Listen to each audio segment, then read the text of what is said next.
जय श्री राम। इन दिनों काफी परेशानी का सामना करना पड़ रहा है। पार्टी कार्यकर्ता बाजार से निकलते हैं तो लोग उन्हें देखकर पनौती बोलना शुरू कर देते हैं। कार्यकर्ता बोले भले कुछ ना, पर समझते सब है। यह सब पार्टी वालों की गलती है। राहुल गांधी ने पनौती बोलते समय किसी का नाम थोड़े लिया था, जो चुनाव आयोग में उसकी शिकायत करके बता दिया कि किसे बोला।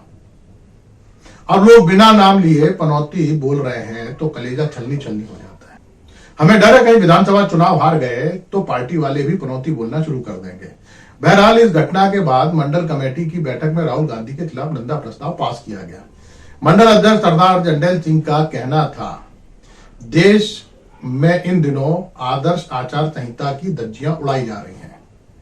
देश संविधान से चलता है, चुनाव आयोग संवैधानिक संस्था है। संविधान में पनौती शब्द का कहीं भी उल्लेख नहीं मिलता, इसीलिए यह शब्द असंवैधानिक है। उन्होंने सभी से आग्रह किया कि सभी कार्यकर्ताओं को संविधान पढ़ना चाहिए।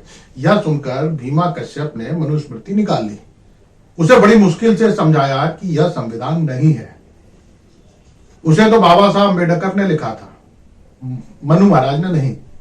इसके बाद जंडेल सिंह ने आदर्श आचार संहिता के अध्ययन के लिए कल्लू कसाई की अध्यक्षता में एक सदस्यीय कमेटी बनाई। कल्लू को तो आप जानते ही हैं, पहली क्लास में मास्टर ने उसे पीट दिया था, तब उनका सर फोड़कर जो फरार हुआ, फिर स्कूल में तभी कदम रखा जब मैनेजिंग कमेटी का मेंबर बन गया। सुना है उसके पास भी एंटायर पॉलिटिक्स में एमए की डिग्री है। बैठक में प्रधान नत्था सिंह ने कहा, बड़ा संकट है। आदमी मैच देखने जाए तो सवाल, मणिपुर न जाए तो सवाल, पाकिस्तान बिरयानी खाने चला जाए तो सवाल, हिमाचल की बाढ़ देखने न जाए तो सवाल। जितने समय में एक मैच देखो उतने में 2 रैलियां निबट जाती हैं। जिसका खेल देखने देश भर के लोग आते हो, वो दूसरे का खेल देखे, आसान नहीं है। प्रभु, कमेटी के सामने सबसे बड़ा संकट यह रहा कि आदर्श आचार संहिता आखिर है क्या, इसे कहां खोजा जाए।